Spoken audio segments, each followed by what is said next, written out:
जय श्री श्याम। राधे राधे दोस्तों। धार्मिक मान्यताओं के अनुसार बुध प्रदोष व्रत जो अपने जीवन में रखता है उसके जीवन के संकट दूर हो जाते हैं।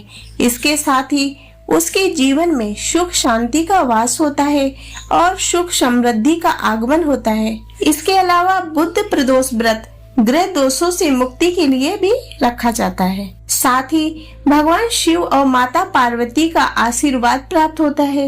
यदि आप प्रदोष व्रत रखते हैं तो बुध प्रदोष व्रत कथा जरूर सुने, वरना आपकी पूजा अधूरी रह सकती है। प्राचीन काल की बात है, एक पुरुष का नया नया विवाह हुआ था।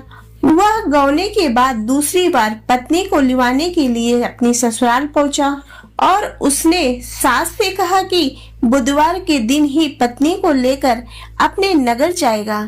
उस पुरुष के सास ससुर ने साले सालियों ने उसको समझाया कि बुधवार को पत्नी को विदा कराकर ले जाना शुभ नहीं होता, लेकिन वह पुरुष अपनी जिद से टस से मस नहीं हुआ।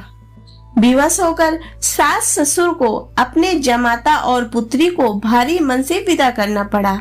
पति पत्नी बैलगाड़ी में चले जा रहे थे। एक नगर के बाहर निकलते ही पत्नी को प्यास लगी। पति लोटा लेकर पत्नी के लिए पानी लेने गया।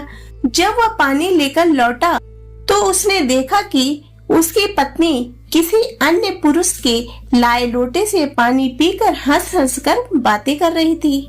क्रोध में आग बबूला होकर वह उस आदमी से झगड़ा करने लगा, मगर यह देखकर आश्चर्य की सीमा न रही कि उस पुरुष की शक्ल आदमी से हूबहू मिलती थी।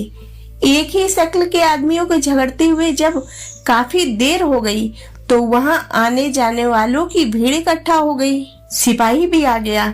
सिपाही ने स्त्री से पूछा कि इन दोनों में से कौन सा आदमी तुम्हारा है, तो वह बेचारी असमंजस में पड़ गई, क्योंकि दोनों की शक्ल एक दूसरे से बिल्कुल मिलती थी।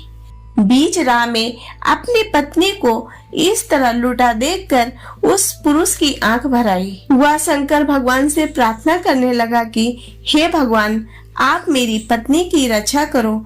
मुझसे बड़ी भूल हुई जो बुधवार को पत्नी को विदा कराकर लाया। भविष्य में ऐसा अपराध कदापि नहीं करूंगा।